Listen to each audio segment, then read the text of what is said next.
पहले भागवत महापुराण भगवान विष्णु ने तत्व ज्ञान के रूप में ब्रह्मा जी को दिया।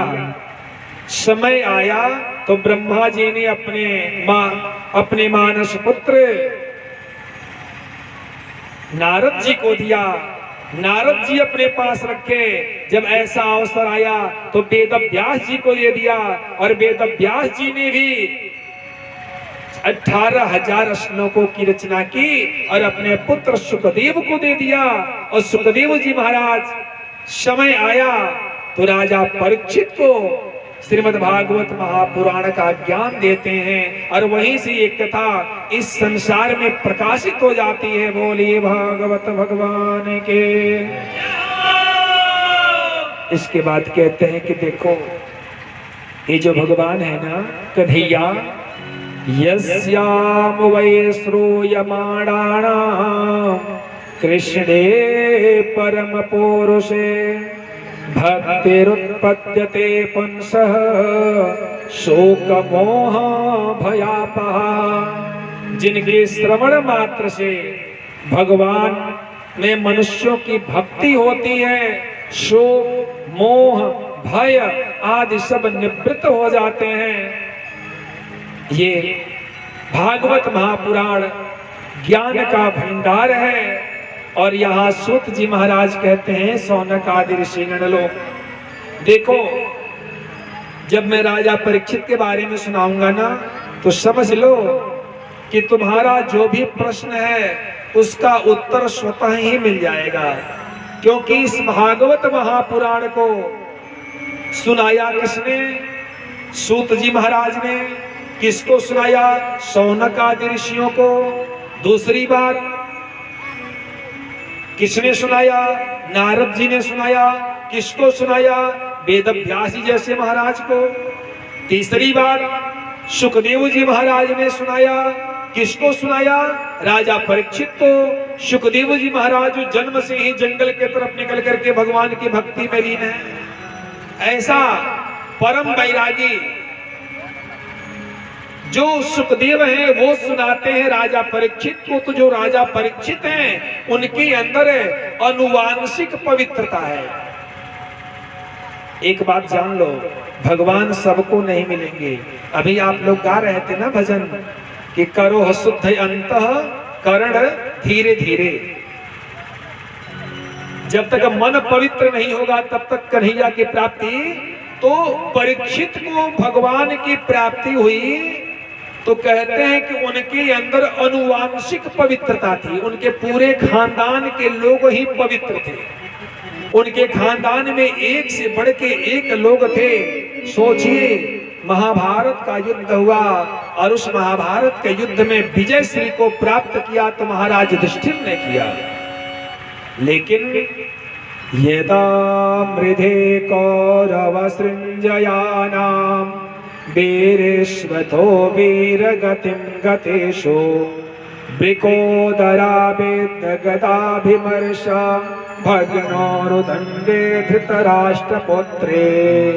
महाभारत का युद्ध हुआ, उसमें बड़े बड़े वीर वीर गति को प्राप्त हो गए और अंत में भीम के गदा के प्रहार से दुर्योधन का जंघा टूट गया। और अश्वत्थामा आया, कहा मित्र बोलो तुम्हारी अंतिम इच्छा क्या है? उसने कहा अरे अश्वत्थामा, जिसकी इच्छा गुरु द्रोणाचार्य भीष्म पितामह मित्र कर्ण मामा शकुनी पूरा नहीं कर पाए, ऐसे ऐसे वीर जिसकी इच्छा पूर्ण नहीं कर पाए, तो ब्राह्मण मेरी इच्छा क्या पूर्ण करेगा? बोला मित्र बोल, जो कहेगा मैं पूरा करूंगा। उन पांडवों ने छल किया है तुम्हारे साथ, यदि छल भी करना हो तो ये ब्राह्मण पीछे तुम्हारी इच्छा पूर्ण कर दूंगा। और कहता है मुझे 5 पांडवों का सर चाहिए, बोल ला सकता है? बोला बिल्कुल ला दूंगा। और वो जाता है और शिविर में द्रौपदी अपने 5 पुत्रों के साथ सोई हुई हैं। और वहां जाता है और जाकर के उन पांचों का सर काट लेता है और लेकर के दुर्योधन के पास पहुंचता है। उसकी मति मारी गई है, ये उसको पता ही नहीं है कि एक पत्नी 5 पतियों के साथ कभी सो सकती है क्या? नहीं सो सकती। 1 दर्जन बेटे हो, लड़के हो, लड़कियां हो, उनके साथ एक मां सो सकती है, कोई परेशानी नहीं है। लेकिन 2 पति के साथ एक साथ सोना हो एक स्त्री को तो वो नहीं सो सकती। लेकिन विनाश काले विपरीत, जब नाश मनुज पर छाता है पहले विवेक मर जाता है। वो बस भूत सवार था कि मुझे 5 पांडवों का सर चाहिए। वो जो द्रौपदी के 5 पुत्र थे बिल्कुल 5 पांडवों के जैसे थे, वो सर काट के लाता है और दुर्योधन बड़ा ही खुश होता दूर से देख करके कि वाह, आज मेरा मित्र मेरी अंतिम इच्छा पूर्ण कर दिया, 5 सर को लेके आ रहा है। लेकिन दुर्योधन जब नजदीक से देखता है, जब पास में जाता है अश्वत्थामा, दुर्योधन फूट फूट के रोने लगता है और कहता है कि मेरी जैसा अपराधी इस दुनिया में और कोई नहीं होगा, हमारे जैसा नालायक इस दुनिया में और कोई नहीं होगा। हमने अपने कुल को समाप्त कर दिया, हमारे पूरे खानदान में केवल यही 5 बच्चे बचे हुए थे युद्ध में, हमने उनको भी मरवा दिया। इस दुष्ट ब्राह्मण ने 5 पांडवों का नहीं बल्कि हमारे भतीजों का सर ला दिया काट के।